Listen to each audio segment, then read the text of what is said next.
नमस्कार, स्वागत है आपका। आप देख रहे हैं कार्यक्रम सूबा बोलेगा। सूबा बोलेगा में मैं हूं आपके साथ प्रियंका और आज हम बात करेंगे मंत्रियों की गुहार, अधिकारी नहीं सुनते सरकार।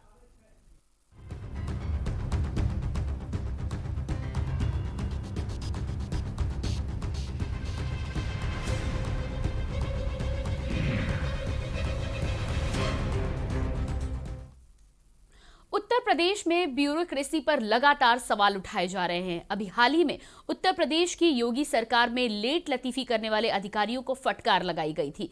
29 अधिकारियों के खिलाफ नोटिस भेजकर जवाब मांगा गया था कि वो शासन में बैठे लोगों का फोन नहीं उठाते। अब एक नया मामला सामने आया है जिसमें यूपी के मंत्री, सांसद और विधायक भी कामकाज में अधिकारियों की लेट लतीफी से परेशान नजर आ रहे हैं।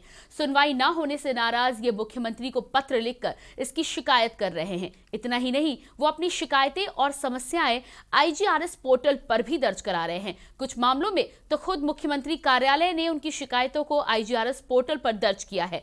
अधिकारी मंत्रियों की गुहार को नहीं सुन रहे, आखिर क्यों? इसी बात पर आज हम बात करेंगे, लेकिन उससे पहले दिखाते हैं एक रिपोर्ट।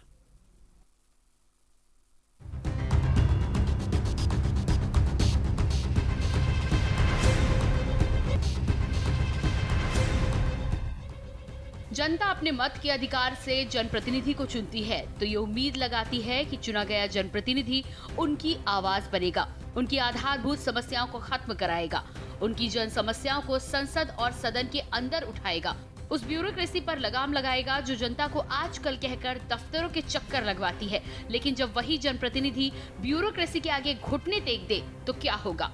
कहा जा रहा है कि उत्तर प्रदेश में अफसरशाही के चलते केवल आम आदमी ही नहीं, मंत्री, सांसद और विधायक भी परेशान हो चुके हैं। अब उनकी ये परेशानी शिकायतों के रूप में सामने आ रही है। दरअसल उत्तर प्रदेश में योगी सरकार ने इंटीग्रेटेड ग्रीवियंस रिड्रेसल सिस्टम लागू कर रखा है, जिससे आईजीआरएस पोर्टल के रूप में जाना जाता है। इसमें कोई भी फरियादी सीधे मुख्यमंत्री से शिकायत कर सकता है। हाल ही के दिनों में आम आदमी के अलावा मंत्रियों, सांसदों और विधायकों ने भी आईजीआरएस पर शिकायत दर्ज करवानी शुरू कर दी है, जिसमें काफी चौंकाने वाली बात सामने आई है। मान्यों की शिकायतों से पता चलता है कि प्रदेश में तमाम अफसर, मंत्रियों, सांसद और विधायकों की बात को भी तवज्जो नहीं दिया जाता। उनके सुझाए गए कार्यों को करने में बेहद लेट लतीफी की जाती है। इस बारे में नेता और विधायक कई बार मुख्यमंत्री योगी आदित्यनाथ से मुलाकात के दौरान शिकायत कर चुके हैं। अगर आईजीआरएस के आंकड़ों की बात करें तो उत्तर प्रदेश की राज्य मंत्री स्वाति सिंह ने नगर निगम को कॉलोनी हैंडओवर करने के मामले में आईजीआरएस पोर्टल पर शिकायत की, तो वहीं लखनऊ के मोहनलालगंज सीट से सांसद कौशल किशोर ने भी कई शिकायतें आईजीआरएस पर दर्ज कराई हैं।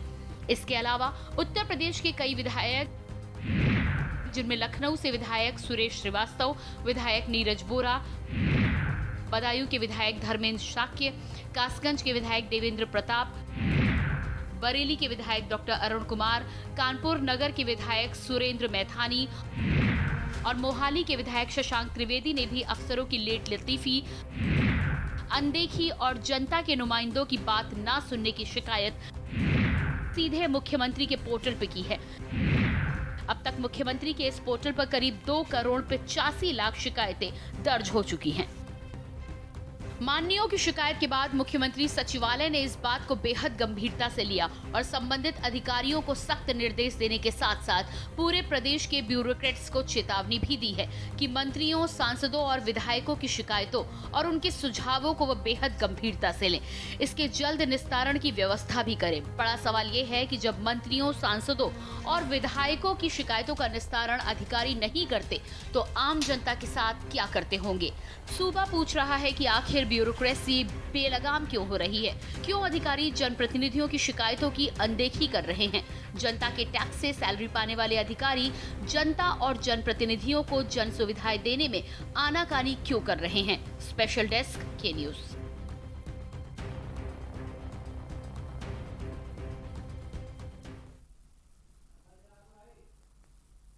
तो दर्शकों, आपने देखी ये रिपोर्ट और इस रिपोर्ट के माध्यम से ये जानकारी हमने आपको पहुंचाने की कोशिश की है कि किस तरह अधिकारी बड़े बड़े मंत्रियों तक की बातों को अनदेखी करते हैं और अधिकारियों की लेट लतीफी से अब मंत्री और विधायक भी परेशान नजर आते हैं। शिकायतों की यदि हम बात करते हैं तो मुख्यमंत्री पोर्टल पर 2 करोड़ से भी अधिक की शिकायतें दर्ज हो चुकी हैं। लेकिन क्या वजह है कि ये तमाम अफसरशाही में मौजूद जो अफसर है इनको अब किसी का डर नहीं रह गया है। जनता के माध्यम से जब मंत्रियों को चुना जाता है तो इसलिए चुना जाता है ताकि जो भी सरकारी कामकाज है उनको ठीक तरह से कराया जा सके। लेकिन बड़ी बात यह है कि जब इन मंत्रियों की ही बातें अफसरशाही के अधिकारी नहीं सुनेंगे तो आखिर वो कौन होगा जिसके आधार पर जनता अपनी शिकायतों को ऊपर तक ले जा पाएगी और साथ ही साथ अपनी जिंदगी को, अपनी परेशानियों को हल कर पाएगी। इसी पर आज हम चर्चा करने वाले हैं। मेरे साथ एक पैनल जुड़ेगा। एसके द्विवेदी पूर्व आईएएस मेरे साथ जुड़ेंगे, बहुत बहुत स्वागत है आपका। सुधीर शर्मा पूर्व पीसीएस मेरे साथ जुड़े हैं, बहुत बहुत स्वागत है। इसके अलावा मनोज यादव सपा नेता हमारे साथ जुड़े हैं, बहुत बहुत स्वागत है। और कुछ ही समय में विनीत शुक्ला बीजेपी प्रवक्ता भी हमारे साथ जुड़ेंगे, उनसे भी हम बातचीत करेंगे। सबसे पहले एसके द्विवेदी जी आपके पास आऊंगी और सबसे पहला सवाल तो यही बनता है कि जिस तरह से अधिकारी मंत्रियों के, विधायकों के फोन नहीं उठाते हैं, बड़ी बात तो ये है कि सीएम दफ्तर से भी फोन लगाया गया और किसी भी अधिकारी ने उस फोन को उठाने की जहमत नहीं उठाई। तो ऐसा क्यों हो रहा है? क्या उन्होंने ये मान लिया है कि उनके ऊपर कोई नहीं है, या फिर कहीं और से ये सीख आती है कि मंत्रियों की, विधायकों की किसी और की सुनने की जरूरत नहीं है? तीसरा बड़ा सवाल ये भी होता है कि जब आप मंत्रियों और विधायकों की बातें नहीं सुनेंगे तो जनता तो आपके सामने कीड़े मकोड़ों की तरह है। प्रियंका, देखिए, 2-3 बातें बहुत स्पष्ट हैं। आपका प्रश्न बड़ा ही स्वतः एक्सप्लेनेटरी है, सेल्फ एक्सप्लेनेटरी है, और जो बात आपने कही इसमें सत्यता है। आज की तारीख में गुड गवर्नेंस बहुत कम होता चला जा रहा है और जो भी जिम्मेदार लोग हों, जिस भी स्तर पे हों, वो अपनी जिम्मेदारी से बचते जा रहे हैं। ये बड़ा दुर्भाग्यपूर्ण स्थिति है। देखिए, ब्यूरोक्रेसी एक ऐसा पिलर है जो शासन के आदेशों को जमीनी स्तर पर एग्जीक्यूट करती है, एग्जीक्यूशन का काम करती है, और उसे जनता के प्रति जवाबदेह होना पड़ेगा और होना चाहिए। अब तो बहुत एडवांस सिस्टम आ गया। आपने देखा, सीएम का पोर्टल लॉन्च हो गया, बहुत सारे ट्रैकिंग डिवाइसेस आ गई। हम लोग आज से 20, 25, 30 वर्ष पूर्व जब काम करते थे, जब टेलीफोन्स की कनेक्टिविटी भी नहीं थी, तो भी हम लोग दिन भर, और दिन तो छोड़ दीजिए, अगर इमरजेंसी के केस में फरियादी शाम को, रात को, ऑफ टाइम भी आ जाता था, तो उसकी बातों का सुन के निस्तारण करते थे। ये बड़ा दुर्भाग्यपूर्ण है। ये मैंने देखा, 2-1 चैनल्स पे मैं इस पे बोल भी चुका हूं कि ये बड़ी शर्मनाक बात है ब्यूरोक्रेसी के लिए, और इसका तत्काल निराकरण किया जाना चाहिए। जनता के प्रति हमारी जवाबदेही भी है जितनी जनप्रतिनिधियों की है, एक तरह से कुछ ज्यादा है, बिकॉज हम ग्राउंड पर चीजों को, गवर्नमेंट के आदेश को, शासन के आदेश को एग्जीक्यूट करते हैं। इसलिए हम भाग नहीं सकते। हमारी ये ड्यूटी बनती है कि जब भी कोई समस्या आवे, आग आवे, पत्थर पड़े, पानी पड़े, और आपने देखा होगा, हम इस बात को भी चैलेंज करके आपके साथ कहते हैं कि अभी ये जो पेंडेमिक चल रहा है, जो कोविड का इशू आया था, उसमें हमारे अधिकारियों ने, कर्मचारियों ने, सुरक्षा कर्मियों ने, स्वास्थ्य कर्मियों ने रात दिन लग के काम किया है, और इसको पब्लिक ने और लोगों ने अप्रिशिएट भी किया है। अगर गैर जिम्मेदाराना हरकत कोई करता है तो ये शासन का दायित्व है कि उन्हें चेतावनी दें, और अगर फिर भी नहीं सुधरते हैं तो उनके विरुद्ध नियमों के अंतर्गत कार्रवाई की जाए। तभी इसका एक मैसेज पब्लिक में जाएगा कि हमारे शासन के लोग जागरूक हैं और जनता के प्रति जवाबदेह हैं। जी बिल्कुल। आगे बढ़ेंगे हम, लेकिन इससे पहले हमारे साथ एक कॉलर जुड़े हैं। सबसे पहले उनसे जान लेते हैं क्या कहना चाहते हैं। नोएडा से हमारे साथ कॉलर है, बहुत बहुत स्वागत है। हेलो जी। हेलो मैम, नमस्ते। मेरा नाम सुनीता है, मैं नोएडा सरपाबाद से बोल रही हूँ। जी सुनीता, बताइए क्या कहना चाहती है। मेरा कहना ये है कि हम पीएम या सीएम इसीलिए चुनते हैं कि हमारी वो सुनवाई करे, या कोई परेशानी है तो वो हमारी उस परेशानी का समाधान करे। लेकिन मैं जब वो पीएम या सीएम जब वो मंत्रियों की नहीं सुनते, जब उनके अधिकारी, तो हम तो आम जनता है, हमारी नहीं सुनते। अब हाल ही में मेरी बेटी है उसको स्कूल से निकाल दिया गया क्योंकि हमारी आमदनी नहीं थी, मेरी और मेरे पति को काम नहीं था, काम रोजगार नहीं है, इसलिए उसे स्कूल से निकाल दिया। लेकिन जब हमने ये गुहार अधिकारियों से लगाई, यहाँ तक कि हमने गृह मंत्री अमित शाह जी को भी और क्या कहते हैं प्रधानमंत्री जी को, सीएम को, यहाँ तक कि सेलिब्रिटियों तक को भी हमने फोन किया, जहाँ तक कि हमारे को ये था कि हमारे को कोई उम्मीद या मदद मिल जाए। लेकिन हमें कहीं से मदद नहीं मिली और उन मंत्रियों ने, अधिकारियों ने फोन तक नहीं उठाया। फोन भी उठाते तो उठा के रख देते।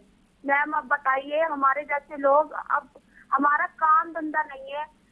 सरकार ने तो ये कह रखा है कि चलो भाई 40 साल 35 साल की एज वालों को काम मिल जाए, लेकिन जब 40 के ऊपर होते हैं, 45 या 50 साल के लोग होते हैं, उनको अगर काम नहीं मिलेगा तो वो अपनी फैमिली को कैसे पालेंगे। मेरा यही कहना है कि मेरी आवाज प्रधानमंत्री जी तक पहुंचाई जाए ताकि मेरे बच्चे का एडमिशन हो सके और मेरा और मेरे पति को काम दिया जा सके। हमने पीएम ऑफिस में भी कई बार वो मेल भेजी है, लेकिन हमारी कोई सुनवाई नहीं हो रही है। फोन उठाते हैं अधिकारी और उठा के रख देते हैं।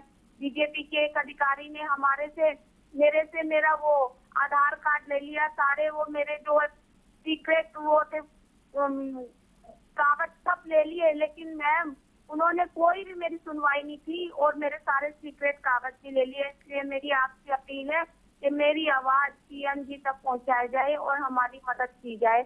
आपकी बड़ी मेहरबानी होगी। जी बिल्कुल सुनीता जी, हम आपके माध्यम से, हमारे चैनल के माध्यम से आपकी जो समस्या है वो यकीनन आज हजारों लोगों तक पहुंचेगी, साथ ही साथ सरकार तक भी ये समस्या आपकी पहुंचेगी और उम्मीद करते हैं कि जल्द इस पर कोई ना कोई कार्रवाई होगी। बड़ा सवाल यही है कि जब इस तरह की परेशानियां जनता को पेश आती हैं तो जनता के सामने रास्ता एक ही होता है, या तो वो पुलिस के पास जाएगी या संबंधित अधिकारी के पास जाएगी। अधिकारी की जब हम बात करते हैं तो वो तमाम अधिकारी जब मंत्रियों की, विधायकों की, यहां तक कि सीएम दफ्तर तक का फोन उठाने की जहमत नहीं उठाते हैं। ऐसे में ये बड़ा सवाल है कि किस तरह जनता की आम परेशानियों का हल होगा और कौन वो सेवक होगा जो जनता की परेशानियों को दूर करेगा। आगे बढ़ेंगे और हमारे साथ मनोज यादव भी सपा नेता जुड़े हुए हैं। जी मनोज जी, आपसे मेरा सवाल ये है कि किस तरह की स्थिति ये राज्य की बन गई है और किस ओर बढ़ रहा है उत्तर प्रदेश, जहां पर अधिकारी जो है, ब्यूरोक्रेसी जो है, ये इतनी ताकतवर हो गई है कि इनके ऊपर अब किसी का अंकुश नहीं है। ये बिल्कुल अपने मन की करना चाहते हैं और यहाँ पर कोई डर किसी के लिए बचा ही नहीं है। जी मनोज जी।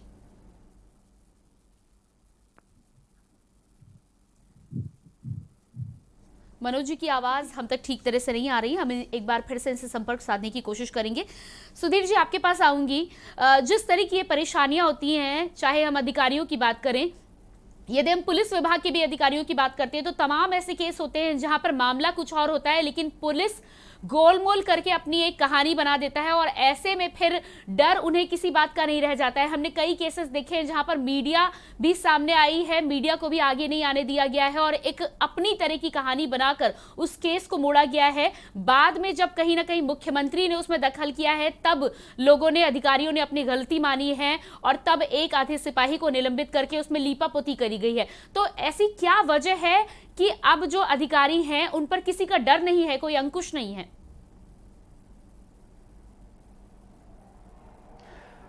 देखिए, ऐसी बात नहीं है। उत्तर प्रदेश पुलिस वो सागर है जिसमें 2-4 बूंद गंदी होने से सागर गंदा नहीं होता। अभी आपको 2 दिन पहले की घटना याद होगी, सुल्तानपुर में एक एफआईआर हुई थी जिसमें लड़की का अपहरण हुआ था, उसका बलात्कार हुआ था, उसका वीडियो वायरल हुआ था कि उसको हाथ काट दिया गया, खून निकल रहा है और बाद में पता लगा उस लड़की अपनी प्रेमी के साथ हाजीपुर बिहार भाग गई थी। वहां से पुलिस ने पुलिस रिकवर करके लेके आई। ऐसा नहीं है, पुलिस अच्छे काम करती है, अच्छे काम के लिए बनी है। पुलिसकर्मी भी इस समाज से आए हैं। जो अच्छाइयां बुराइयां इस समाज में है वही सारी अच्छाई बुराई हमारे पुलिस विभाग में भी है। ये एक शाश्वत सत्य है, इसको हमको और आपको स्वीकार करना पड़ेगा। अच्छे कार्य के लिए पुरस्कार और बुरे कार्य के लिए दंड की व्यवस्था बनी हुई है। अभी चित्रकूट का कांड देख लीजिए, जहां जिसकी लापरवाही मिली, माननीय मुख्यमंत्री ने उनको सस्पेंड किया।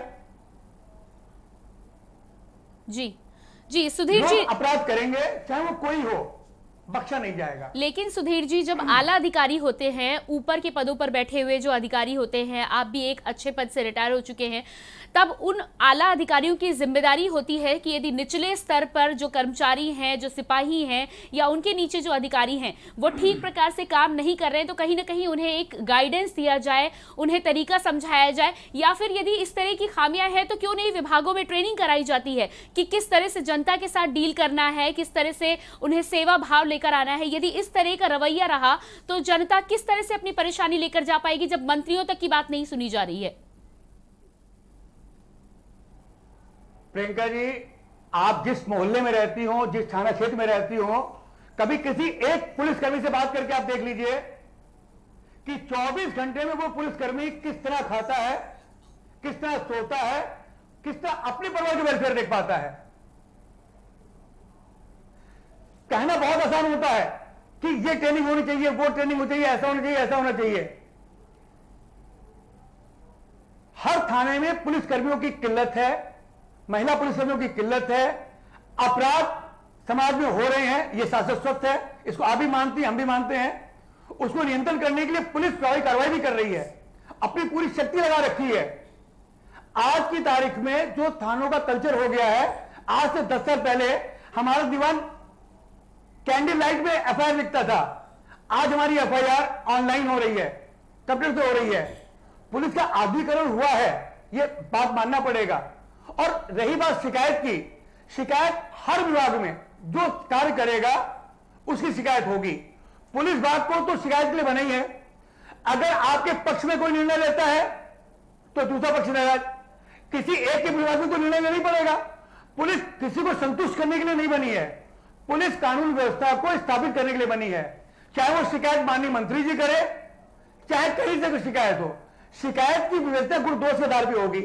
अगर विवेचना गलत है तो हमारा विवेचक को कोर्ट सजा देता है। जी सुधीर जी, आपका कहना सही है, आपने बिल्कुल ठीक कहा है कि 2-4 बूंदें ही गंदी हो तो सागर गंदा नहीं होता, लेकिन कहीं ना कहीं यदि समंदर में 2-4 मछलियां खराब हो तो पूरा समंदर को गंदा जरूर कर देती हैं। ऐसे में कई उदाहरण आपने पेश किए हैं, मैं खुद आपको कई समाचार पढ़ती हूँ, उसके उदाहरण बता रही हूँ। एक कानपुर में एक भिखारी औरत जिसके पैर भी विकलांग भी थी, उससे पुलिस विभाग के सिपाहियों ने पेट्रोल डलवाया अपनी गाड़ी में उसकी बेटी को ढूंढने के लिए, और जब आला अधिकारी से शिकायत की गई उसके बाद उस पर कार्रवाई हुई, उसके बाद उसकी बेटी को ढूंढा गया। आप बताइए, एक भिखारी औरत जो विकलांग भी है, उससे आप सही कह रहे हैं, सुविधाओं की कमी मानी जा सकती है, लेकिन कहीं ना कहीं मंशा पर प्रश्न जरूर उठता है। पहले लोग कैंडल में काम करते होंगे लेकिन मंशा में खोट नहीं होगा। आज की स्थिति यह है कि आपको विभाग से पैसा मिलता है, आपको सैलरी भी मिलती है, उसके बावजूद भी एक भिखारी से आप पेट्रोल भरवाते हैं, उससे पैसे लेते हैं पेट्रोल लेने के लिए। ये कहां तक सही है, बताइए।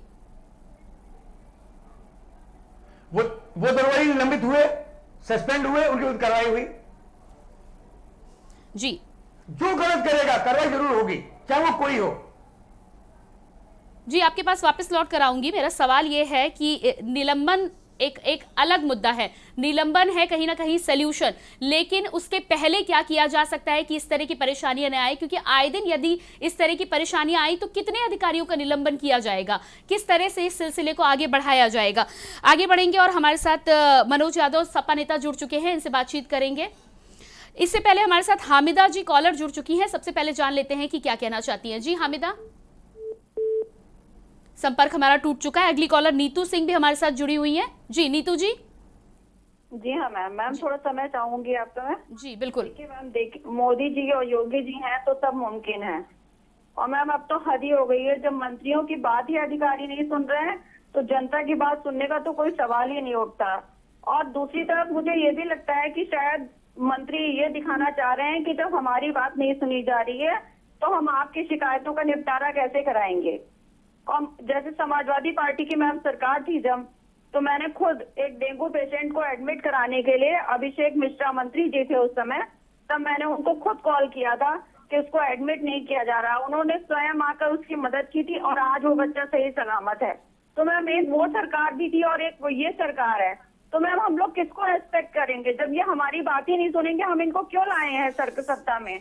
जो सुनेगा हम उसी के उसके प्रति तो रहेंगे।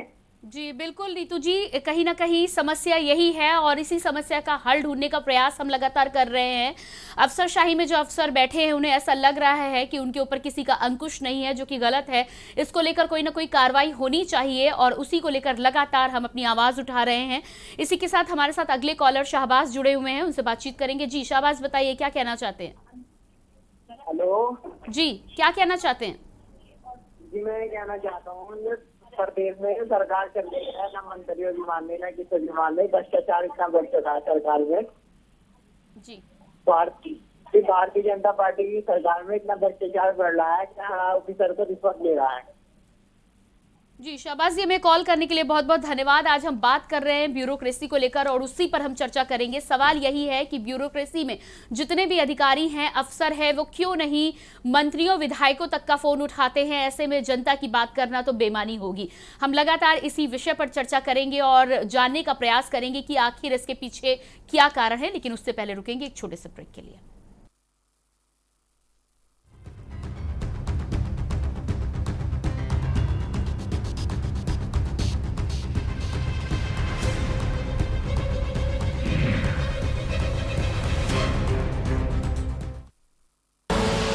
आप देख रहे हैं के न्यूज, खबरों का सारथी। क्या ये वही 4 साल पहले वाला उत्तर प्रदेश है? नहीं, ये है नए भारत का नया उत्तर प्रदेश। हर क्षेत्र में विकास को प्राथमिकता देते हुए आवास, बिजली, पानी, स्वास्थ्य, शौचालय, किसान कल्याण, शिक्षा, इंटरस्टेट कनेक्टिविटी, एक्सप्रेसवे, नए एयरपोर्ट सहित भविष्य की जरूरतों को ध्यान में रख इंफ्रास्ट्रक्चर के निर्माण पर जोर दिया और हर क्षेत्र में रिफॉर्म, परफॉर्म, ट्रांसफॉर्म की कार्यशैली से नए भारत के नए उत्तर प्रदेश के निर्माण का शंखनाद किया, जिससे आज उत्तर प्रदेश देश की दूसरी सबसे बड़ी अर्थव्यवस्था बन चुका है। प्रति व्यक्ति आय दोगुनी हुई है। साथ ही निष्पक्ष व पारदर्शी प्रक्रिया द्वारा युवाओं को रिकॉर्ड सरकारी नौकरियां दी गई। योगी सरकार ने पूरे विश्व में उत्तर प्रदेश को निवेशकों की पसंद एवं सांस्कृतिक पर्यटन का केंद्र बनाने के लिए विभिन्न आयोजनों की शुरुआत की। सबको समान अवसर मिल रहे हैं। उत्तर प्रदेश देश की सबसे बड़ी अर्थव्यवस्था बनने की ओर अग्रसर है। आने वाले वर्षों में उत्तर प्रदेश माननीय प्रधानमंत्री जी के विजन को साकार करते हुए एक भारत श्रेष्ठ भारत के निर्माण में मुख्य भूमिका निभाएगा। काम दमदार योगी सरकार। आप देख रहे हैं के न्यूज, खबरों का सारथी।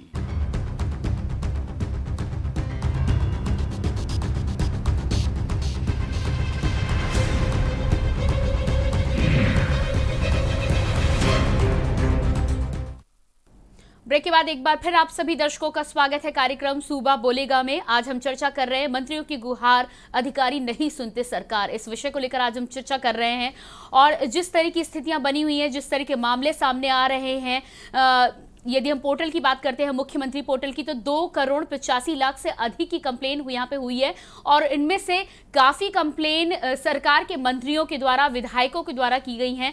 हमने आपको तमाम नाम भी बताए हैं जो लगातार इन पोर्टल पर शिकायतें करते हैं और उनका जो काम होता है उन तक को अधिकारी नहीं करते हैं। लेट लतीफी दिखाई जाती है और साथ ही साथ सीएम दफ्तर से जब फोन मिलाया जाता है तो ये तमाम अधिकारी उन फोन को उठाने की जहमत तक नहीं उठाते हैं। इसी पर हम चर्चा कर रहे हैं। पैनल मेरे साथ जुड़ा हुआ है विनीत शुक्ला, बीजेपी प्रवक्ता भी हमारे साथ जुड़ चुके हैं, लेकिन उससे पहले आमना हमारे साथ एक दर्शक जुड़ी है, उनसे जान लेते हैं क्या कहना चाहती हैं। जी आमना। मैम, हमारी इतनी भी हेल्प कर दीजिए, योगी जी तक के बात पहुंचा दीजिए। हमारा मकान लोन पे है जी। 3 साल से हम किस्त देते रहे हैं। इस टाइम हमारे हस्बैंड को पायल की शिकायत हो गई है जी। डॉक्टर ने मना कर दिया कि काम नहीं कर सकते हैं ये।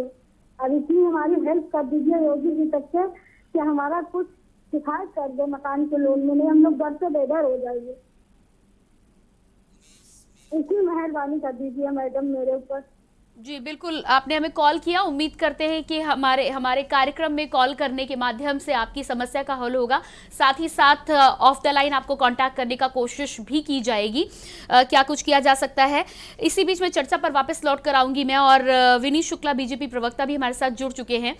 विनीत जी, आपके पास आऊंगी। और अफसरशाही की जो आज हम बात कर रहे हैं, तमाम जो आंकड़े सामने आ रहे हैं उनसे ये साफ पता चलता है कि भाजपा की सरकार में मंत्रियों और विधायकों तक की अधिकारी फोन नहीं उठाते हैं, उसकी जहमत नहीं उठाते हैं और इन तक की सुनवाई नहीं है। तो आप बताइए, बाकी जनता का क्या होगा? क्या वजह है कि भाजपा सरकार अफसरशाही को अपने अंडर नहीं रख पा रही है, या अंडर रखने की बात छोड़ दीजिए, जो साधारण जनता के कामकाज हैं वो काम तक नहीं करा पा रही है?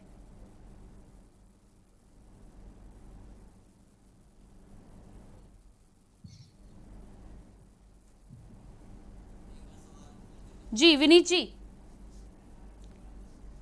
विनीत शुक्ला जी, आपसे सवाल है मेरा। जी प्रियंका जी, मैं ये कहना चाहता हूं कि देखिए, कुछ ऐसे अधिकारी 2017 के बाद जब आदरणीय योगी आदित्यनाथ जी के नेतृत्व में सरकार उत्तर प्रदेश में भारतीय जनता पार्टी की बनती है, तो तमाम ऐसे अधिकारी जो पुरानी सरकारों में बैठे जो मनमानी करते रहते थे, बहुत सारे लोगों का सुधार भी हुआ है और जनहित में लोग काम भी कर रहे हैं, जन सुनवाई भी हुई है। जनता दरबार लगा करके माननीय मुख्यमंत्री जी ने लोगों का जो शिकायतें थी उनका निस्तारण भी किया गया है। और दिन प्रतिदिन जो है जिले के अधिकारी हों या कप्तान हों या बड़े अधिकारी हों, उन सब से संपर्क में सरकार रहती है और उन लोगों को भी सख्ती के निर्देश देती है कि जनता के हितों का ध्यान रखा जाए और जनता की जो भी शिकायतें हैं उनको दूर किया जाए। वो जिलाधिकारी और कप्तान कर भी रहे हैं। कहीं पर भी कोई अगर मामला इस तरीके का अगर शिकायत का आता है तो उन सब पे कार्रवाई भी की जाती है। और अभी आदरणीय मुख्यमंत्री जी ने इन सब पर कुछ ऐसी शिकायतें मिली कि लोग फोन जो है सीयूजी नंबर सबको उठाने के लिए बोला गया है कि सीयूजी नंबर आपको उठाना ही है, और जो अगर नहीं उठाएगा, वो चाहे जिलाधिकारी हो या कप्तान हो या निचले स्तर का दरोगा या कोई भी हो, उन सब पे कार्रवाई सुनिश्चित की जाएगी और कहीं से भी कोई बख्शा नहीं जाएगा। ये निर्देश स्पष्ट हैं और ये स्पष्ट निर्देश हैं और उसका पालन भी हो रहा है। ऐसा नहीं है कि जनता के जो हितों का ध्यान नहीं रखा जा रहा या उनकी शिकायतों का निस्तारण नहीं हो रहा। आज उत्तर प्रदेश में 4 साल की माननीय योगी जी के नेतृत्व की सरकार है। बेहतर काम हुए हैं, गांव गरीब किसान के लिए काम किए गए हैं।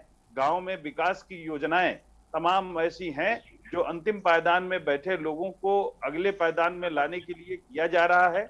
आवाज देना हो। जी विनीत जी, 4 साल के कार्यकाल की जो उपलब्धियां हैं वो हम सब देख रहे हैं, लगातार आप उसको गिना रहे हैं, लेकिन आपके मंत्रियों तक को आईजीआरएस पोर्टल पर जाना पड़ रहा है। आप बताइए, जब आपके मंत्रियों की, स्वाति सिंह की बात हो, कौशल किशोर की बात हो, तमाम लोगों को जब आईजीआरएस पोर्टल का सहारा लेना पड़ रहा है, तो आम जनता आखिर कहाँ जाएगी, किस रास्ते पर जाएगी अपनी समस्या को सुलझाने के लिए? बताइए।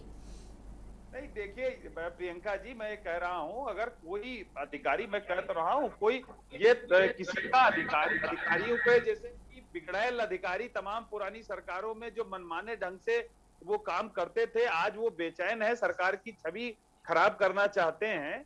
लेकिन हमारी सरकार प्रतिबद्ध है जनता के लिए, उनके हितों के लिए, उनका ध्यान रखने के लिए। अगर चाहे हमारा प्रतिनिधि ही हो या दूसरे लोगों की बात हो, कोई भी अगर शिकायत करता है कि अधिकारी फोन नहीं उठा रहा है या मनमानी कर रहा है, तो उन सब पे कार्रवाई होगी। ये इसी को लेकर के तो आदरणीय मुख्यमंत्री जी ने ये सख्ती जताई है और लोगों को ये संदेश भी, कड़ा संदेश दिया है, चाहे वो जिलाधिकारी हो, उनको सस्पेंड करना हो, हटाना हो, इसमें कहीं भी हमारी सरकार हिचकती नहीं है। और आगे भी अगर कोई ऐसी शिकायत मिलेगी तो उन सब पे निश्चित ही कार्रवाई होगी। जी बिल्कुल, हमारे साथ अगले कॉलर उमेश जैन भी जुड़ चुके हैं, जानते हैं क्या कहना चाह रहे हैं। जी उमेश जी। नमस्ते मैडम। जी नमस्कार। मैं ये कहना चाह रहा हूँ कि उत्तर प्रदेश में ब्यूरोक्रेसी का राज है जी। यहाँ पर कोई अधिकारी सुनने को तैयार नहीं है और बिना पैसे के कोई काम नहीं होता है उत्तर प्रदेश में, और कोई भी अधिकारी सुनने को तैयार नहीं है। बिना पैसे के कोई काम नहीं होता है। मैं 2.5 साल में जनपद से लेकर लखनऊ तक गुहार लगा चुका हूँ। कोई मेरी सही बात भी सुनने को तैयार नहीं है। सब दरखा देते हैं, दारू मिक्सर मिला देते हैं और कार्रवाई कोई करने को तैयार नहीं है। और अब तो ये आलम हो गया है कि कोई मेरे पत्रों का जवाब भी नहीं दे रहा है। ये स्थिति है तो काम क्या होगा? जब मेरे लेटरों का जवाब ही नहीं मिल रहा तो काम क्या होगा? जी बिल्कुल, जी बिल्कुल उमेश जी, ठीक कहना है आपका। समस्या यही है और सबके सामने यही समस्या बनी हुई है। हमारे साथ अगले कॉलर भी हजारीबाग से राजेंद्र जुड़ चुके हैं। जी राजेंद्र जी। हाँ मैम नमस्कार। जी नमस्कार। इसमें मैं बीजेपी के प्रवक्ता से पूछना चाहूंगा, कहना चाहता हूँ कि अभी 1947 में एक चिन्ह पैदा किया गया था। अभी इन विरोधियों कांग्रेसियों के द्वारा हर शहर हर गली में चिन्ह पैदा किया गया है। तो मैं बीजेपी के प्रवक्ता से पूछना चाहूंगा, कृपया मुख्यमंत्री को ये खबर फैला दें, बता दें कि जो अंतरजातीय सनातन धर्म में जो अंतरजातीय विवाह करता है उसको 30% आरक्षण दिया जाए, ताकि हिंदू में एकता हो और एक जिन्ना नहीं हजारों जिन्ना को हम लड़ सकते हैं। मैं बीजेपी के प्रवक्ता से पुनः कहता हूं कि मुख्यमंत्री के कानों में ये बात पहुंचा दे और इसका जवाब हमको दे। सनातन धर्म को बचाने के लिए ये करना बहुत जरूरी है। तो जातिवाद जी राजेंद्र जी, हमें कॉल करने के लिए बहुत बहुत धन्यवाद। आज हम धर्म पर नहीं बल्कि ब्यूरोक्रेसी पर सवाल उठा रहे हैं। ब्यूरोक्रेसी को लेकर जो तमाम शिकायतें हमारे सामने आ रही हैं और अब इन शिकायतों में मंत्रियों विधायकों तक का नाम जुड़ चुका है। कई ऐसे मंत्री विधायक हैं जिन्हें अपने काम करवाने के लिए, जिन्हें जनता के काम करवाने के लिए IGRS पोर्टल का सहारा लेना पड़ा है। वो मंत्री जो जनता के नुमाइंदे होते हैं, जिनको जनता इसलिए चुनती है कि वो जनता की परेशानियों को हल करेंगे, जब वो खुद ही मजबूर होंगे तो किस तरह से जनता का काम आगे बढ़ेगा, ये आज बड़ा सवाल है और इसी को लेकर आज हम चर्चा कर रहे हैं। मनोज जी, आपके पास आऊंगी। विनीत जी से हमारी बात हुई है तो विनीत जी का साफ कहना है कि जो तमाम अफसरशाही में जो अफसर हैं, जो आपकी सरकार की ओर रुझान रखते थे, वो आज मनमाने हो चुके हैं और उनकी वजह से इनकी सरकार की छवि खराब हो रही है। देखिए नीलम जी, बात तो उन्होंने बिल्कुल क्लियर कट कही है, लेकिन वो थोड़ा सा कहने में इधर की बात उधर कह गए। हमारी सरकार के अफसर जो थे वो 23 महीने में 302 किलोमीटर का एक्सप्रेसवे तैयार कर देते थे। हमारी सरकार के जो अफसर थे वो 2 साल कुछ महीने के अंदर मेट्रो लखनऊ में चला देते थे। हमारी सरकार के जो अफसर थे वो उत्तर प्रदेश में 17 से 19 लाख के बीच लगभग लैपटॉप बांट देते थे। तो उन अफसरों को आप नकारा कह लो, निकम्मा कह लो, जो मर्जी वो कह लो, खैर वो किसी सरकार के अफसर नहीं होते। आप जो अफसर होते हैं वो किसी भी सरकार के, वो सभी के होते हैं। और इस तरह की बात कहना, क्या अगर ये नकारा अफसरों की और पूर्व की सरकार के खराब अफसरों को क्या आपने नौकरी से बाहर कर दिया है क्या? ऐसा भी नहीं आप बता सकते हैं। हमारी सरकार के जितने खास अफसर थे, आपने सभी को बहुत महत्वपूर्ण पोस्टिंग दे रखी, ये भी आप बहुत अच्छे से जानते मानते हैं, जनता को भी पता है। लेकिन एक बात महत्वपूर्ण, आखिर अधिकारी मुख्यमंत्री कार्यालय का फोन उठा क्यों नहीं रहे, ये बात सबसे महत्वपूर्ण है। और वो उसके पीछे का मुख्य कारण ये है कि जो मुख्यमंत्री कार्यालय के फोन जाते हैं, उन अधिकारियों को निश्चित तौर पे इस बात का बिल्कुल इल्म है कि वो कहीं ना कहीं इतना ताकतवर कार्यालय नहीं है जहां से उनकी पोस्टिंग हुई है। और पोस्टिंग उनके जो संगठन के महामंत्री बंसल जी हैं और अमित शाह जी हैं, वहां से पोस्टिंग हुई है, उन्होंने उसको तैनाती दी है। उनके मोदी जी से लेके और अमित शाह से लेके और सारे लोगों की जिम्मेदारियां उनको उत्तर प्रदेश में इंप्लीमेंट करानी है। तो उनके लिए मुख्यमंत्री का कार्यालय, मुख्यमंत्री का फोन बहुत महत्वपूर्ण नहीं रखता।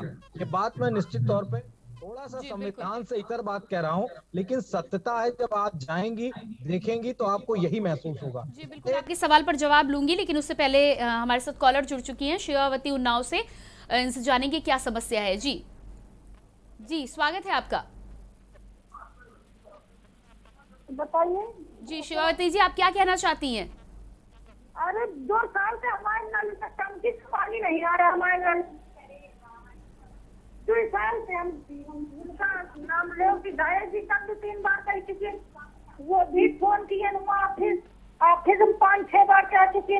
वो भी चार जी, 4-5 बिल्कुल। हजार पैसे की अपने किसान से पानी नहीं दिख रहा। जी, समस्या यहाँ पर भी वही है, आम जनों की आम समस्याएं हैं, इन्हें केवल यही चाहिए, सड़क, पानी, बिजली, ये आम समस्याएं होती हैं और इन आम समस्याओं पर जनता हल चाहती है, सरकार से यही चाहती है कि इन तमाम समस्याओं को दूर किया जाए। लेकिन बड़ी बात ये होती है कि तमाम जगहों पे जो भी अधिकारी होते हैं, जिस इलाके में जो अधिकारी होते हैं, यदि वो इलाके के अधिकारी जनता की बात पर गौर ही नहीं करेंगे, उसे सुनेंगे ही नहीं, और उसके बाद जनता जब आगे जाएगी, विधायकों की बात करें, सभासद की बात करें या फिर सांसद की बात करें, इन तक की बात नहीं सुनी जाती है तो इन्हें कहीं ना कहीं IGRS का सहारा लेना पड़ेगा। ऐसे में अब बड़ा सवाल यह है कि आखिर जनता की जब परेशानी हो तो उसको किस जगह पर लेकर जाया जाए कि समस्या का हल प्राप्त हो, इसी को लेकर आज हम चर्चा कर रहे हैं। अगले कॉलर हमारे साथ होशियारपुर से जुड़े हुए हैं, आसिम जी। आसिम, बताइए क्या कहना चाहते हैं? नमस्कार मैम। जी नमस्कार। मैं होशियारपुर से आरती बोल रही हूँ। जी बताइए क्या कहना चाहती हैं, क्या समस्या है आपकी? मेरा कहना ये है कि ये बीजेपी के प्रवक्ता ये तो कह रहे हैं कि अगर कोई भी समस्या होती है और कोई अधिकारी नहीं सुनता तो उनको हम कड़ी से कड़ी सजा देंगे। लेकिन मैम मैं ये पूछना चाहती हूँ उनसे कि जनता के लिए कोई ऐसा एक्ट तो बनाइए जिससे कोई भी शिकायत हो डायरेक्ट CM या PM तक पहुँच सके। जी आसिन, आप अपनी शिकायत डायरेक्ट पहुंचा सकती हैं, मुख्यमंत्री पोर्टल पर आप शिकायत कर सकती हैं और उस पर सुनवाई भी की जाएगी। ये जानकारी लगातार हमारे चैनल के माध्यम से हमने लोगों को दी है। आपकी भी यदि कोई शिकायत हो तो आप इस पोर्टल पर जा सकती हैं। आगे बढ़ेंगे, हमें कॉल करने के लिए फिलहाल बहुत बहुत धन्यवाद।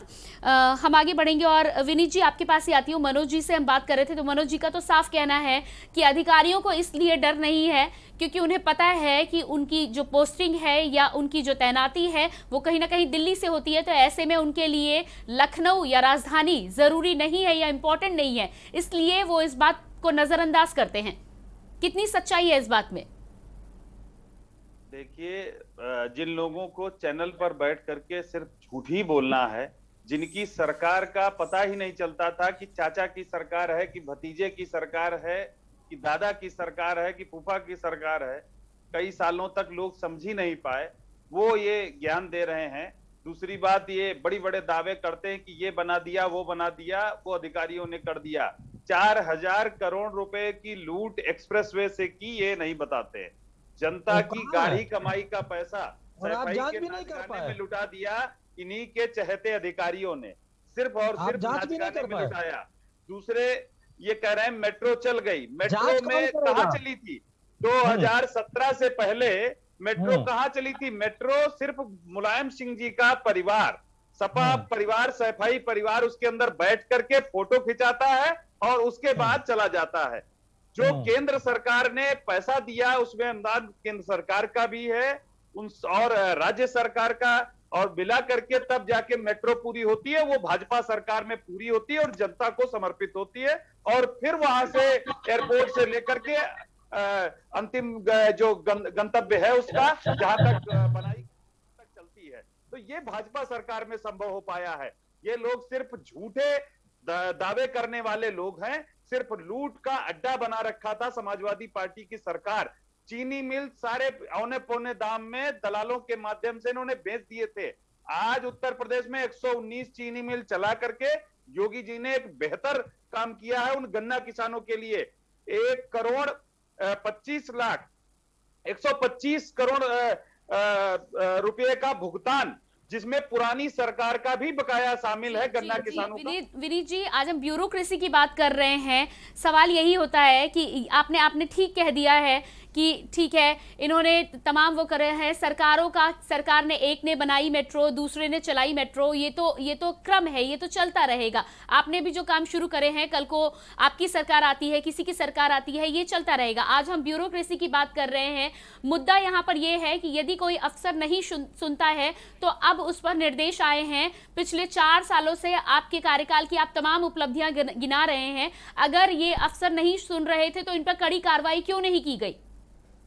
देखिए प्रियंका जी, मैं कह रहा हूं सारे अफसरों पे कार्रवाई, किसी भी छोटे बड़े कोई भी अफसर हो, अगर कहीं पर भी कोई शिकायत आती तो उन पे सख्ती से निपटा जाता है, उनको सस्पेंड किया जाता है, उनको हटाया जाता है। किसी के संरक्षण नहीं प्राप्त होता है कि शिवपाल जी ने लिस्ट दे दी तो वो उसको हटाया नहीं जा सकता। रामगोपाल जी पश्चिम अगर संभाल रहे हैं तो पश्चिम से अगर लिस्ट आ गई तो उसको कोई हटा नहीं सकता। ये समाजवादी पार्टी की सरकार में संभव था, भारतीय जनता पार्टी में ये संभव नहीं है। जनता के लिए काम है, जनता के हितों के ध्यान में रखते हुए काम करते हैं। जी विनीत जी आपके पास आती हूँ। इसी बीच हमारे साथ में एक कॉलर जुड़े हैं लखनऊ से, सुबह, उनसे बात कर लेंगे। जी सुबह, क्या कहना चाहती हैं आप? जी क्या आप मुझे सुन पा रही हैं? एक बार फिर से संपर्क करने की कोशिश की जाएगी, आप हमें दोबारा कॉल कर सकती हैं। मनोज जी आपके पास वापस आऊंगी, आप कुछ कहना चाह रहे थे विनीत जी की बात पर। देखिए सवाल सरकार से है, इतने सारे फोन कॉल्स आए, सबने सरकार से सवाल पूछा और बीजेपी के हमारे साथी जो हैं वो हमारा विश्लेषण कर रहे हैं। अरे हमारी जब सरकार होगी हमारा विश्लेषण कर लीजिएगा। मैं तो बिल्कुल साफ शब्दों में कह रहा हूँ, हमारी सरकार में जो भ्रष्टाचार हुआ है जी आप मान के रख लीजिए कि आपकी सरकार नहीं आने वाली। अरे ठीक है, ये आप मान के चलो, हमें उससे नहीं मतलब, हम जनता की समस्या को लेकर डिबेट कर रहे हैं, हम सरकार बनाने और बिगाड़ने को लेकर डिबेट नहीं कर रहे। आप अगर इस बुद्धि से डिबेट कर रहे हैं तो आप करिए, हमको आपके उस पर कोई शिकायत नहीं। लेकिन मैं कहता हूँ, क्या जिन अधिकारियों ने भ्रष्टाचार किया, आपने 4000 करोड़ का दावा लगाया, आपने हमें चीनी मिल बेचने की बात कही, आप उस पर कार्रवाई करिए, हम आपको रोक नहीं रहे। अरे आप तो रेल बेचे, भेल बेचे, LIC बेच रहे हैं, जहाज बेच रहे हैं, आपने क्या नहीं बेचा है?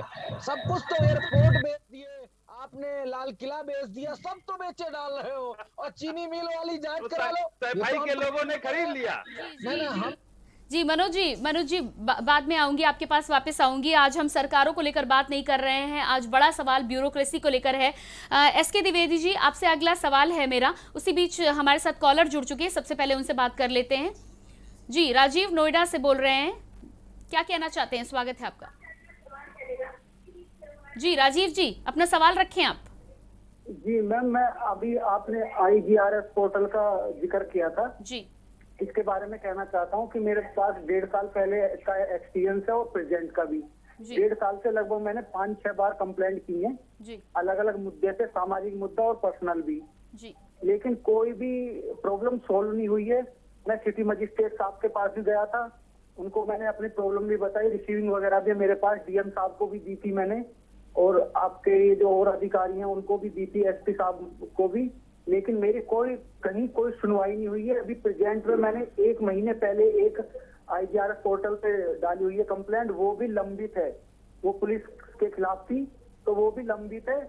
और पहली भी जो डाली थी उन पे भी उन्होंने अपने तरफ से संतुष्टि वगैरह देके कि भाई ये सोल्व हो चुकी है और भेज देते हैं, और मेरे से कोई कॉन्टेक्ट नहीं होता किसी भी अधिकारी का।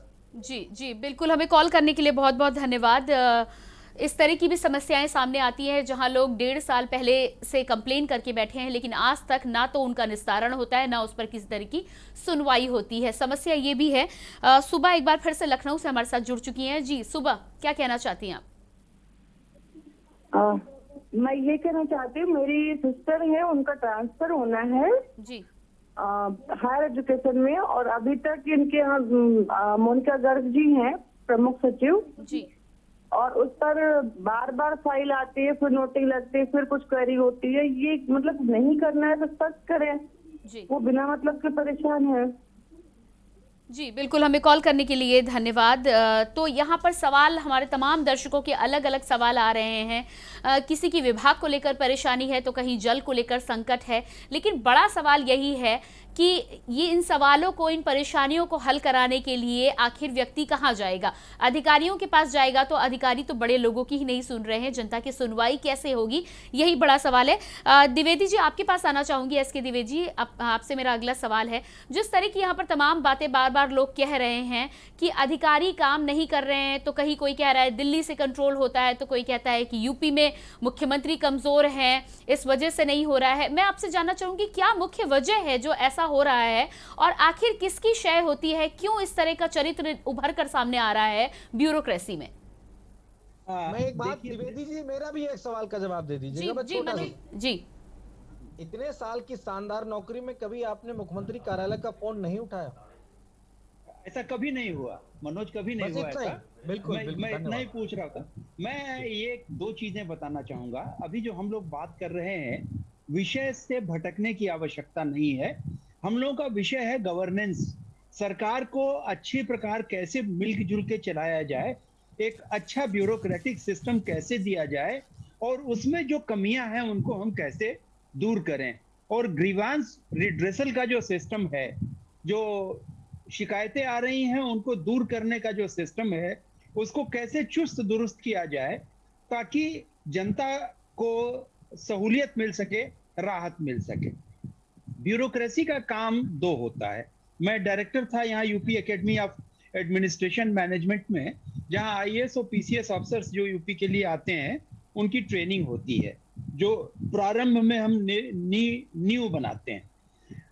देखिए, दो चीजें बहुत है। जब तक समर्पण की भावना से काम नहीं होगा, ये जो चल रहा है कि हम एक नेक्सस में फंस के सिफारिश करा करके पोस्टिंग्स लेते हैं, तो जैसा मनोज जी का कहना था, या हमारे भाजपा के भी प्रवक्ता बैठे हुए हैं, इसमें ब्यूरोक्रेसी में कमजोरी आई है। और ये निश्चित रूप से इसमें कोई शक नहीं।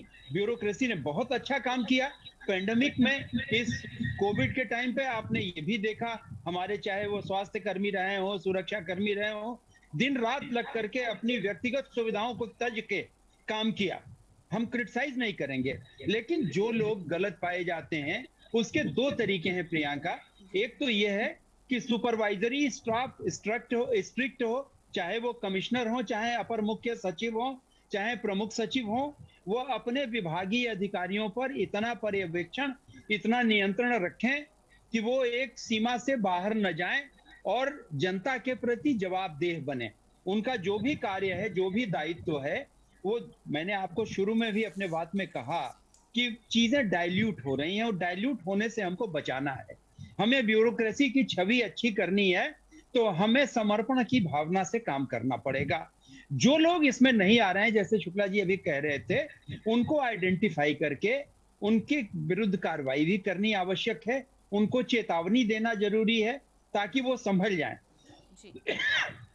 इस ब्यूरोक्रेसी का इतिहास बड़ा लंबा रहा है और बहुत अच्छा कार्य ब्यूरोक्रेसी ने किया है पूरे देश में। ये पूरी दुनिया ने देखा है। और भारतवर्ष की ब्यूरोक्रेसी, विशेष करके अगर आप उत्तर प्रदेश देखेंगे, जो कई दुनिया के देशों से बड़ा है, वहां की ब्यूरोक्रेसी बड़ी सक्षम थी, बड़ी प्रबल थी और बहुत अच्छा काम करती थी। इस बीच में जो ये पॉलिटिकल नेक्सस की वजह से डिटोरिएशन हुआ है, उससे थोड़ी सी दिक्कत अवश्य आई है, परंतु हमें इसमें सुधार लाने की आवश्यकता है, बजाय इसके कि हम इसका छिद्रान्वेषण करें कि ऐसा इस सरकार में हो रहा है, ऐसा पिछली सरकार में हुआ, ऐसा उसकी पिछली सरकार में हुआ। ये उचित नहीं है। हमें ये करना है कि हम करेक्टिव मेजर्स ला करके कैसे इस ब्यूरोक्रेसी को पटरी पर ला सकते हैं, जो गाड़ी थोड़ा सा डिरेल होने की कोशिश कर रही है। ठीक है द्विवेदी जी, ठीक, वापस आऊंगी आपके पास में। जाधव इसी बीच हमारे साथ कॉलर जुड़ चुके हैं मुरादाबाद से। जी, क्या कहना चाहते हैं आप? नमस्कार मैडम। नमस्कार मैडम, मेरे दामाद कोरोना में चिकित्सा अधिकारी थे और कोरोना से उनकी मौत कोरोना का इलाज करते हुए जी। मैडम, मेरे दामाद जो है चिकित्सा अधिकारी थे मुरादाबाद में और कोरोना की ड्यूटी शुरू से ही कर रहे थे, उससे मार्च से ही, और वो 2 सितंबर को कोरोना से ही एक्सपायर हो गए। उनके बीमा क्लेम की पत्रावली मुख्य चिकित्सा अधिकारी मुरादाबाद के द्वारा भेजी गई है, जिसके क्लेम को मेरी बेटी ने IGRS पे माननीय मुख्यमंत्री जी, माननीय प्रधानमंत्री जी, माननीय DG हेल्थ, सभी लोगों के लिए प्रार्थना पत्र भेजा, रजिस्टर्ड प्रार्थना पत्र जो है भेजा। और अभी हम 2-3 दिन पहले माननीय डॉक्टर महेंद्र सिंह, जो मंत्री थे यहाँ के जिला प्रभारी, जो है मंत्री जी से भी मिली थी, उन्होंने भी आश्वासन दिया। और बीमा कंपनी वालों से जब बात की तो वो कह रहे हैं, आप टाल बटोल का जवाब देते हैं कि आपकी फाइल जो ना कैंसिल की गई है, पेंडिंग पड़ी है, नहीं मिलेगा। उसके 3 छोटे छोटे जी जाधव जी, पहले तो मेरी संवेदनाएं आपके साथ हैं। दूसरी बात, सवाल यही होता है कि इस तरह जो कोरोना के लिए, कोरोना काल में जिस तरह कोरोना वॉरियर्स ने काम किया, उसमें तमाम ऐसे कोरोना कर्मी हैं जो शहीद भी हुए हैं हम सब के जीवन के लिए और भारतवर्ष को बचाने के लिए। ऐसे में जब इन लोगों की भी समस्याओं का निपटारा नहीं होता है तो यकीनन दुख होता है, और इसी पर आज हम चर्चा कर रहे हैं। द्विवेदी जी ने काफी सुझाव दिए हैं, आगे क्या कुछ हो सकता है इस पर चर्चा करेंगे, लेकिन उससे पहले रुकेंगे एक छोटे से ब्रेक के लिए।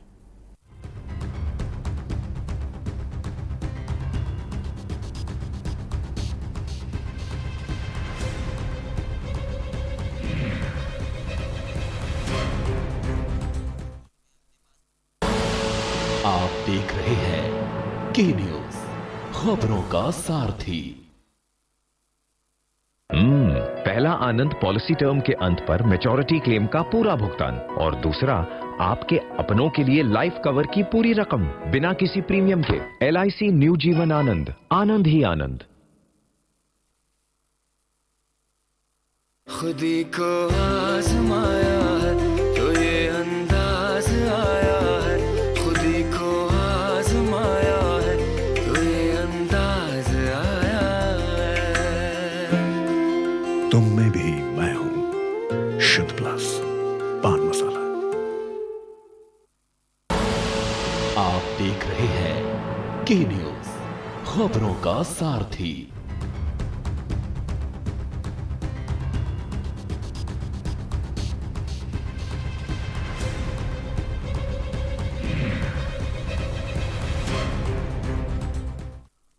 ब्रेक के बाद एक बार फिर से आपका स्वागत है कार्यक्रम सूबा बोलेगा में, जिसमें आज हम ब्यूरोक्रेसी की मनमानी को लेकर चर्चा कर रहे हैं। चर्चा को आगे बढ़ाएंगे और हमारे साथ सबसे पहले कॉलर अमरोहा से करण जुड़ चुके हैं। इनसे जान लेते हैं कि क्या कहना चाहते हैं। जी करण जी, आगे बढ़ेंगे और वापस लौटेंगे। हम तमाम हमारे साथ पैनल में गेस्ट भी हमारे साथ मौजूद हैं। सुधीर जी, आपके पास आना चाहूँगी। जिस तरह के सुझाव द्विवेदी जी ने दिए हैं कि ट्रेनिंग में वो रह चुके हैं और उन्होंने देखा है कि किस तरह से नींव रखी जाती है, कहीं ना कहीं मंशा में कमी आई है, इस बात से इनकार नहीं किया जाता। मैं आपसे भी ये जानना चाहूँगी कि यदि कोई अफसर इस तरह का पाया जाता है जो अपने काम पूरी तरह से निर्वहन नहीं कर रहा है और कहीं कमी पाई जाती है, तो क्या सख्त से सख्त कदम हमें उठाया जाना चाहिए वहाँ पर ब्यूरोक्रेसी को सुधारने के लिए? प्रियंका जी, उत्तर प्रदेश पुलिस में एक स्क्रीनिंग कमेटी बनी हुई है जो हर साल पुलिस स्टाफ का सिपाही से लेकर IPS तक की स्क्रीनिंग होती है। उसमें जो भी व्यक्ति, जो भी अधिकारी कर्मचारी जिसके खिलाफ बहुत ज्यादा सीरियस ग्रीवेंसेस होते हैं, शिकायतें होती हैं, आपराधिक प्रवृत्ति में संलिप्त पाया जाता है, उसको अलग अलग तरह के दंड दिए जाते हैं।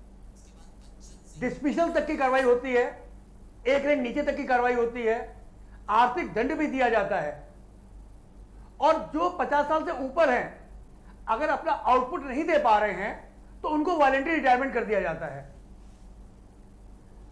यह व्यवस्था चली आ रही है और आज भी है, सर के समय में भी थी और आज भी वही चल रही है।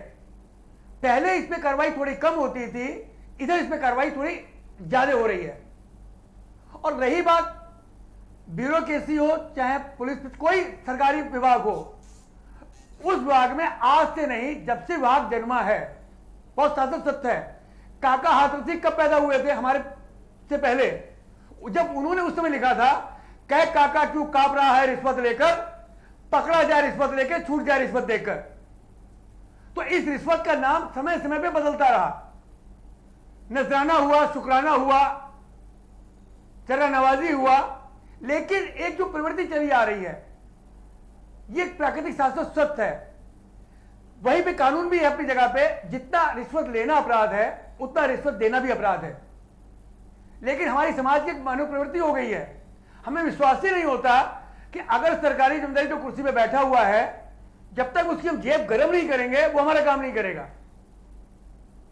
ऑनलाइन FIR हो रही है आपके सामान खोने की, उसके बाद भी आप जाते हैं थाने में FIR कराने के लिए, क्यों? हमें विश्वास ही नहीं है कि ऑनलाइन FIR के ऊपर कुछ होगा। जरूरत है, मैं आपके माध्यम से अनुरोध करना चाहेंगे कि समय बदल रहा है, जनता को जागरूक होने की जरूरत है, अपने हक को जाने और अपने हक को पहचाने। जितना समाज में अपराध के लिए शासन के कर्मचारी जिम्मेदार हैं, उतना हमारा समाज भी जिम्मेदार है उनको रिश्वत देने के लिए प्रेरित करने के लिए। जी जी, अगर हम रिश्वत नहीं देंगे कोई हमसे हमारी जेब से नहीं निकाल लेगा। सुधीर जी आपका कहना ठीक है, लेकिन आज हम जनता की बात नहीं कर रहे हैं, पूरे समाज को लेकर, पूरे भारतवर्ष को लेकर और पूरे ब्रह्मांड को लेकर यदि हम बात करेंगे तो बात बहुत दूर तक पहुंच जाएगी। आज हम बात कर रहे हैं ब्यूरोक्रेसी की। ब्यूरोक्रेसी को कैसे सुधारा जाए, जनता सुधर जाएगी। जनता को लेकर पुलिस विभाग है, वो इसीलिए बनाया गया है ताकि जनता यदि कोई अपराध करती है तो उसको सजा दी जाती है, लेकिन ब्यूरोक्रेसी में जब इस तरह की कमियां हो तो उसको कैसे सुधारा जाएगा, आज हम बात कर रहे हैं। उससे पहले हमारे साथ संजय जी गाजियाबाद से जुड़ चुके हैं। संजय जी, क्या कहना चाहते हैं आप? आज मेरी बात ध्यान से सुनिएगा। मैंने इस ब्यूरोक्रेसी को लगभग 30 साल झेला है जी। इस देश का मैक्सिमम आईएएस, मैं सभी के लिए नहीं कह रहा हूँ, अधिकतर आईएएस आज की डेट में नेताओं के कैप्ट की तरह बिहेव कर रहा है, क्योंकि उसको अच्छी पोस्टिंग चाहिए होती है, पैसा चाहिए होता है, इसलिए वो अपनी जिम्मेदारी पूरी तरीके से भूल गए हैं। उनको ये मालूम है कि संविधान ने उनको इतनी ताकत दी है कि उनका केवल ट्रांसफर होगा और कुछ नहीं होगा। इसीलिए इन अधिकारियों के जितने माफिया हैं, जितने गलत नेता हैं, उनसे संबंध रखते हैं, पैसा बनाते हैं और मौज करते हैं। और चूंकि हमारी जो नेताशाही है उसको सिस्टम के बारे में पता ही नहीं होता है, वो टोटली इनके ऊपर डिपेंडेंट हो जाता है। और ये सूरज मुंह के सरोवर की तरह जैसा नेता आया वैसे ही घूम जाते हैं, क्योंकि इनको पैसा ही मिलता है और पोस्टिंग। जो अच्छे अधिकारी हैं उनको हमेशा किनारे डाल दिया जाता है, वो बेचारे सड़ते हैं और अपना कैसे भी नौकरी काट देते हैं। इनका कोई इलाज नहीं है, इनको तो केवल ये तरीका है जिस दिन पहले इनको जेल भेजो, उसके बाद बाकी का। जी जी, अगले कॉलर हमारे साथ बच्चन सिंह जी बिलासपुर से जुड़े हैं। जी बच्चन सिंह जी, क्या कहना चाहते हैं आप?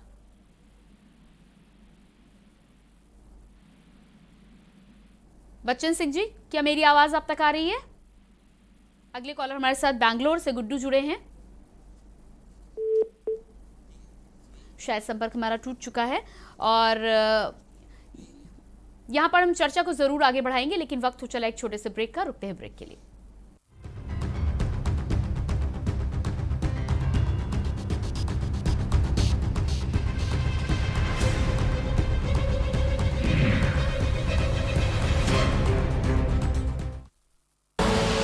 आप देख रहे हैं के न्यूज, खबरों का सारथी।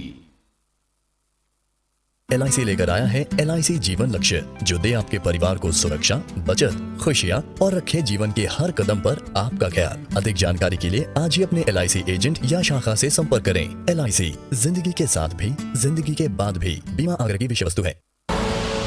आप देख रहे हैं के न्यूज, खबरों का सारथी।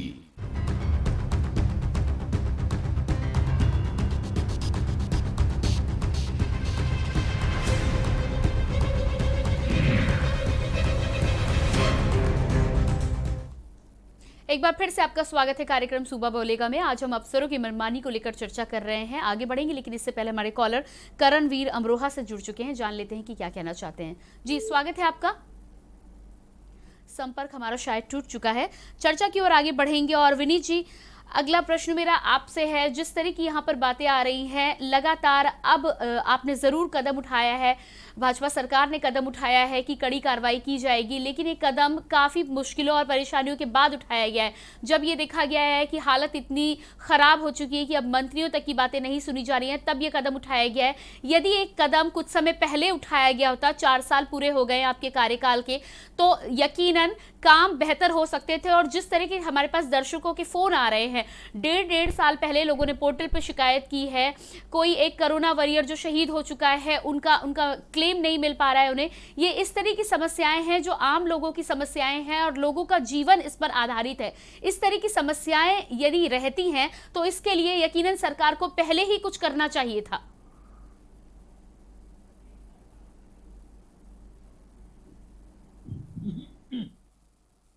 जी विनीत जी आपसे सवाल है मेरा।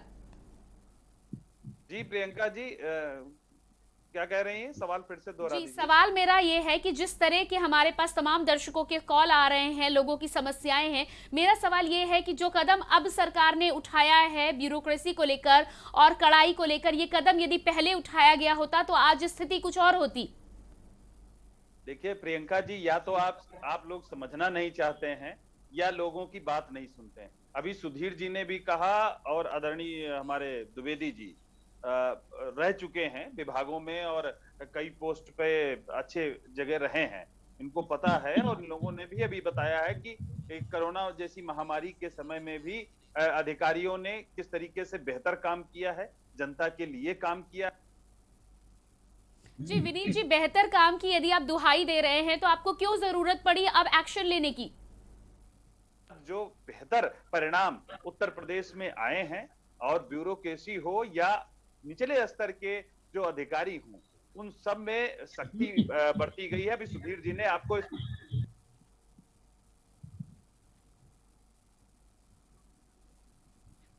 सरकार ने उस पर काम भी किया है। तो चाहे वो भ्रष्टाचार के मामले हो, तमाम ऐसे व्याप्त था इस विभागों में बड़े बड़े। आज ई टेंडरिंग करके हमने ये बताया कि कैसे पारदर्शिता के साथ किया जा सकता। पहले नौकरी भर्ती के लिए लिस्ट बनती थी और पैसा जमा हो जाता था सैफई परिवार में। आज 4 लाख नौकरी अगर दी गई है तो पारदर्शिता के साथ और बिना भेदभाव के साथ आम लोगों को उसमें मिली है, किसी को जात देख करके नौकरी नहीं दी गई है। आज अगर बिजली 18 से 20 घंटे गांव में, 24 घंटे शहरों में मिल पा रही है, निर्बाध अगर बिजली का पहुंच पा रही है, तो ये भाजपा सरकार में संभव हो पाया है, क्योंकि पुरानी सरकारों में सिर्फ 4 जिले में बिजली रहा करती थी। तो ये सब वही अधिकारी ही काम कर रहे हैं। मैं बार बार कहता हूं कि आज ये लोकतंत्र है कि कहीं कोई, वो बिल्कुल द्विवेदी जी ने सही कहा कि एक लिस्ट बना करके ऐसे अधिकारियों को चिन्हित भी किया गया है और उनको तमाम ऐसे, अभी आपने देखा इस सरकार में रिटायरमेंट लोगों को लेना पड़ा और हटाए भी गए हैं, सस्पेंड भी हुए हैं। तमाम अधिकारियों पे कार्रवाई, सपा के एक्शन रहे सिंचाई विभाग के, जिनके ऊपर बड़े आय से अधिक संपत्ति और तमाम भ्रष्टाचार के मामलों में लिप्त रहे, उन पे कार्रवाई हुई। बीसी रहे पुरानी सरकार में, उन पे भी कार्रवाई हुई है। तो ये अभी सपा के मित्र कह रहे थे कि बड़े बड़े अधिकारी हमारे उसमें रहे, तो इसका मतलब इनके कब्जे में थे, वो लोग इनके लिए उगाही करते थे। लेकिन भारतीय जनता पार्टी में ये संभव नहीं है। जीरो टॉलरेंस की नीति जो भ्रष्टाचार के मामले में है, उस पर हमारी सरकार काम कर रही है। चाहे वो ई टेंडरिंग का मामला हो, देखिए बिल्कुल पारदर्शिता के साथ जो काम हो रहे हैं, चाहे सड़क के काम हो या सिंचाई विभाग के काम हो या अन्य काम हो, पहले सब पे रेट तय थे जो मुख्यमंत्री आवास से संचालित होते थे विभाग। तो इस तरीके से इन लोगों ने काम किया है। भ्रष्टाचार इन लोगों ने 10-15 वर्षों में उत्तर प्रदेश में विनीत जी आप एक बात मानिए, या ये मानिए कि आपके अफसर बहुत अच्छा काम कर रहे हैं, आप एक तरफ उनके खिलाफ एक्शन भी ले रहे हैं, ये भी हो रहा है कि वो काम नहीं कर रहे हैं तो उनके खिलाफ कड़ाई से एक्शन लिया जाएगा, दूसरी तरफ आप उन्हीं अफसरों के काम की बड़ाई भी लगातार कर रहे हैं। तो एक बात पे रहिए ना, यदि आपके अफसर इतने अच्छी तरीके से काम कर रहे हैं तो आपको उनके खिलाफ एक्शन लेने की जरूरत क्यों पड़ रही है? मैं वापस आऊंगी और मनोज जी आपसे इस बात पर जवाब भी लूंगी, लेकिन उससे पहले वक्त है छोटे से ब्रेक का। जल्द हाजिर होते हैं।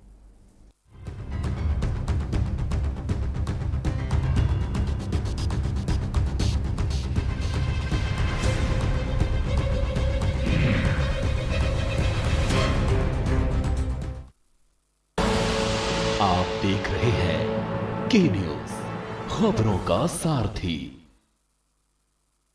LIC लाया है जीवन लाभ, एक ऐसी एंडाउमेंट पॉलिसी जिसमें एक निश्चित अवधि के बाद आपको प्रीमियम नहीं भरना होगा, फिर भी फायदों का सिलसिला चलता रहेगा। LIC, जिंदगी के साथ भी, जिंदगी के बाद भी। खुदी को आजमाया है तो ये अंदाज आया है, खुदी को आजमाया है तो ये अंदाज आया है। तुम में भी मैं हूं, शुद्ध प्लस पान मसाला। आप देख रहे हैं के न्यूज, खबरों का सारथी।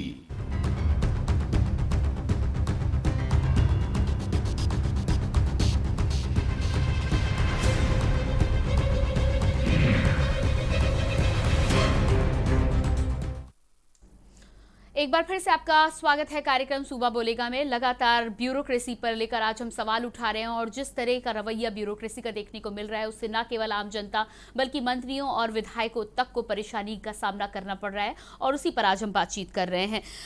मनोज जी, आपसे जानना चाहूंगी, विनीत जी का ये कहना है लगातार वो इसी बात की दुहाई दे रहे हैं कि सपा सरकार में जो अधिकारी रहे हैं वो आज भी सुधरने का नाम नहीं ले रहे हैं और उनकी वजह से ही ऐसा है, उन्हीं के खिलाफ एक्शन लेना पड़ रहा है। बाकी भाजपा सरकार में बहुत अच्छे से अफसरशाही काम कर रही है और उन्हें काफी प्रसन्नता है अपनी अफसरशाही से।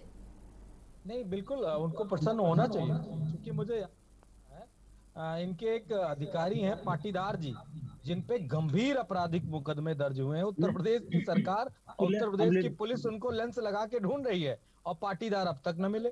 उन पे तो हत्या का मुकदमा दर्ज हो गया, लेकिन सरकार अभी भी उन पाटीदार आईपीएस को ढूंढ नहीं पाई। मैं इस पे भी नहीं जाना चाहता हूँ। मैं चूंकि किसी राजनीतिक दल का प्रतिनिधित्व करता हूँ तो मेरे लिए उत्तर प्रदेश महत्वपूर्ण है, कोई एक मुद्दा महत्वपूर्ण नहीं है। आज लगातार अगर जनता इनके ही मंत्री, इनके ही सांसद, इन्हीं के ब्यूरोक्रेसी पे, जो मौजूदा सरकार के ब्यूरोक्रेसी पे सवाल उठा रहा है, तो क्या सरकार को सुध नहीं लेनी चाहिए? अगर नहीं लेनी चाहिए तो इनको बधाई। मैं एक महत्वपूर्ण आपको वक्तव्य याद दिलाना चाहता हूं। मुख्यमंत्री जी जैसे मुख्यमंत्री बने थे उसके 6 महीने के अंदर उन्होंने एक वक्तव्य जारी किया था कि सारी ब्यूरोक्रेसी को अपनी आय का ब्यौरा देना पड़ेगा। आपको बिलीव होगा, वो मुख्यमंत्री जी की बात सुन के मैं इतना हर्ष हुआ था कि अब तो ब्यूरोक्रेसी फंस गई। अगर वो एक जितना भी टाइम बाउंडिंग में अगर वो नहीं देंगे अपना ब्यौरा तो निश्चित तौर पे बहुत सारे अधिकारी निपट जाएंगे। लेकिन आप बिलीव करिए, आज चौथा साल हो गया, पहले साल की कहानी और चौथे साल की कहानी में भी अभी अधूरी है। उस पे 20% भी काम नहीं हो पाया। मुख्यमंत्री जी की दोबारा हैसियत नहीं हुई कि वो दोबारा से कह सके कि उन ब्यूरोक्रेट्स जिन्होंने अपनी आय की संपत्ति का ब्यौरा नहीं दिया है उनके खिलाफ सख्त कार्रवाई होगी। देखिए, कथनी करने में अंतर नहीं महसूस करना चाहिए। सत्येंद्र यादव किस धारा में गए हैं? पाटीदारी की बात कर रहा हूं। सिंचाई विभाग का जो चहेता आपका एक्शन था वो किस लिए गया है? ये कार्रवाई हुई है? कुछ नहीं कर पाएंगे। वो सफाई परिवार के रिश्तेदार थे ना, इन लोगों पे कार्रवाई हुई तो आपको दिखता नहीं है क्या? इन लोगों की संपत्ति नहीं दिखती है? जो इनकी संपत्ति में इजाफा हुआ था, बंसल नाराज हो जाएंगे, बंसल नाराज हो जाएंगे और फिर दिक्कत में आ जाएंगे। उन्हीं की तरह मैं कह रहा हूँ, देखिए भाषा संयमित रखिए। ये लग रहा है, पता चल रहा है कि सड़क छाप समाजवादी पार्टी के नेता की तरीके से मत बात करिए। कौन सी सड़क? आपके सर की बात करिए, सभ्यता से बोलिए। मनोज जी, आपके सर की तरह तो है नहीं। अरे भाई मनोज जी ना, हाँ, मैं तो आपको सम्मान पूर्वक बात कर रहा हूँ। आप सफाई परिवार नाम नहीं जानते हैं क्या? क्या सफाई परिवार नहीं है क्या? क्या सफाई परिवार नहीं है क्या? जी मनोज जी, विनीत जी, चर्चा को हम दूसरी ओर ले जाना चाहेंगे। ब्यूरोक्रेसी पर आज हम बात कर रहे हैं, राजनीति पर आज हम बात नहीं कर रहे हैं। किसने किसके खिलाफ कार्रवाई की, कौन से परिवार के खिलाफ कार्रवाई हुई, ये सवाल नहीं है। सवाल बड़ा ये है कि यदि कोई अफसर अपना काम ठीक प्रकार से नहीं करता है तो उसको सुधारने के लिए क्या कुछ करना चाहिए सरकार को, कि अफसर ना केवल मंत्रियों की, विधायकों की बात सुने बल्कि आम जनता जिनके लिए उन्हें नियुक्त किया जाता है, सबसे पहले उनकी मुसीबतों को दूर करें, क्योंकि वही उनका सबसे बड़ा धर्म है और वही होना चाहिए। सत्येंद्र दुबे हमारे साथ कॉलर जुड़े हैं, सबसे पहले इनसे बात कर लेते हैं। जी सत्येंद्र जी, स्वागत है आपका। नमस्ते मैडम। जी नमस्कार। मेरा सभी को नमस्कार। मैं सत्येंद्र सिंह बोल रहा हूँ बाराबंकी से। जी मैडम, हम एक समस्या की ओर ध्यान आकृष्ट कराना चाहते हैं। जी, यहाँ जितने भी नेता मंत्री हैं, सदर शिक्षकों की समस्या है माध्यमिक विद्यालयों में। उनका माननीय सुप्रीम कोर्ट ने आदेश किया, उसमें वो वेतन पा रहे थे, उसने परीक्षा कराने के लिए कहा। 15 से 20 साल नौकरी करते हो गया है, उम्र 55 से 60 साल हो गई है लोगों की। वो अपने बच्चों की, बेटियों की शादी ढूंढ रहे हैं, अपने लड़के को पढ़ा रहे हैं, माँ बाप की दवाई करवा रहे हैं। ऐसे में सरकार के कोई भी मंत्री, कोई भी विधायक, केंद्रीय मंत्री जो अपने यहाँ के हैं, स्मृति ईरानी जी, मेनका गांधी जी, अनेकों लोगों से सब लोगों ने प्रयास किया। और यहाँ तक कि मैडम शिक्षा मंत्री जी ने भी आश्वासन दिया, संगठन मंत्री बंसल जी ने भी कहा कि सब लोग सुरक्षित रहेंगे, और मुख्यमंत्री जी ने भी एक सम्मेलन में शिक्षकों पे, जब एमएलसी का चुनाव हुआ, हम लोगों ने पूरी तरह से तन मन से जिताया। हम लोग इस पार्टी के 2014 से लगभग 3000 लोग कार्यकर्ता रहे और हैं, उसके बावजूद अधिकारियों के समझाने पर यह सरकार सभी को बाहर निकालने पर आमादा है और विज्ञापन निकलवाया है माध्यमिक शिक्षा का 16E11 के तहत। उसके तहत जितने भी शिक्षक हैं कोई नहीं आ रहा है, उसको परिभाषित करवा के जन सूचना के तहत मांगा गया। अयोध्या में, अम्बेडकर नगर में, कई जिलों में मांगा गया। पूरा DIS लिख कर दे रहे हैं कि कोई भी ये जन 16E11 के तहत 2000 के बाद कोई नियुक्ति नहीं हुई। जी बिल्कुल, जी बिल्कुल सत्येंद्र जी, आपने हमें कॉल किया। मुझे पूरी उम्मीद है कि हमारे चैनल के माध्यम से आपकी समस्या आगे ज़रूर पहुंचेगी और कहीं ना कहीं आपकी समस्या को हल करने के लिए कोई ना कोई रास्ता भी निकलेगा। अपने तमाम पैनल में मौजूद गेस्ट का मैं धन्यवाद करना चाहूँगी। SK द्विवेदी जी बहुत बहुत धन्यवाद आपका, मनोज जी बहुत बहुत धन्यवाद, सुधीर शर्मा जी आपका भी बहुत बहुत धन्यवाद और विनीत शुक्ला जी आपका भी बहुत बहुत धन्यवाद हमें समय देने के लिए। और आज हमने जो चर्चा की उसके माध्यम से हमने यही जानने का प्रयास किया कि ब्यूरोक्रेसी को कैसे सुधारा जा सकता है।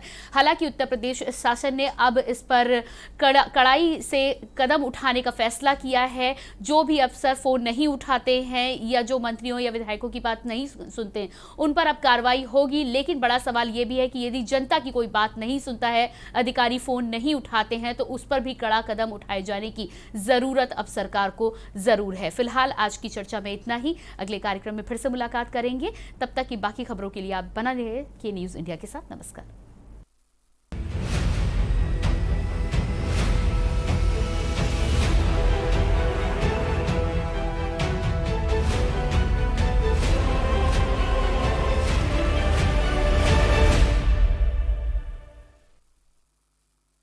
मिलकर कदम उठाएं और नए कल की ओर बढ़ें। LIC प्रस्तुत करते हैं पुरुषों के लिए आधार स्तंभ व महिलाओं के लिए आधारशिला योजना। 75,000 से 3 लाख रुपए तक की बीमा राशि। अधिक जानकारी के लिए निकटतम LIC शाखा से संपर्क करें।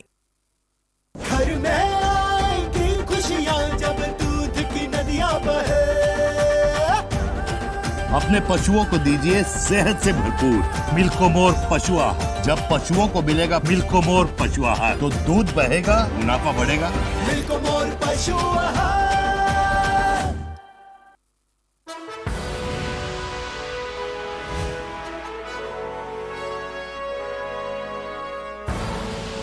आप देख रहे हैं के न्यूज, खबरों का सारथी।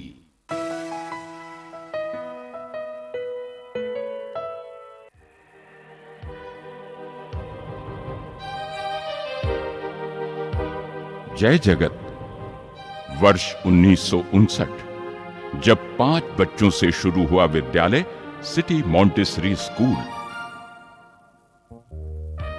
यहां आज लगभग 57,000 छात्र शिक्षा ग्रहण कर रहे हैं।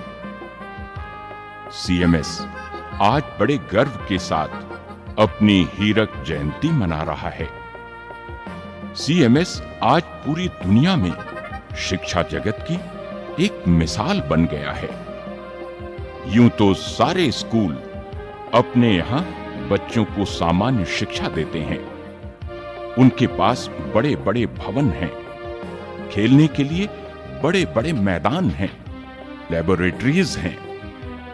लेकिन CMS अपने बच्चों को अलग से क्या देता है, ये सोचने वाली बात है।